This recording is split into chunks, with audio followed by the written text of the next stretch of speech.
இந்த வியாதி வந்தா மரணம் நிச்சயம். வேர்ல்ட் ஹெல்த் ஆர்கனைசேஷன் ஸ்டாட்டிஸ்டிக்ஸ் படி இந்தியால ஒரு நாளைக்கு அப்ராக்சிமேட்டா 55 பேர் இந்த வியாதியால இறக்குறாங்க. இதுல 60% குழந்தைங்க. இதுல கொடுமையான விஷயம் என்னன்னா, இந்த வியாதியை 100% பிரிவென்ட் பண்ண முடியும். இந்த ஆபத்தான டிசீஸ் தான் நாய் கடியால வர rabies.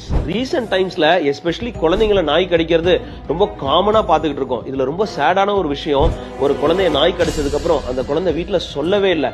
By the time realise பண்றதுக்குள்ள அந்த குழந்தைக்கு ரேபீஸ் வந்து குழந்தை இறந்தே போச்சு. நான் 2 பேருக்கு இன்ஃபர்மேஷன் கொடுக்கணும்னு நினைக்கிறேன். ஒன்னு, பெட் ஓனர்ஸ், உங்களுடைய டாக்ஸை மேக் ஷூர் தேர் வேக்சினேட்டட். வெளியில கூட்டு போகும்போது டைட் லீஷ் அண்ட் மவுத் கவரோட கூட்டிட்டு போங்க.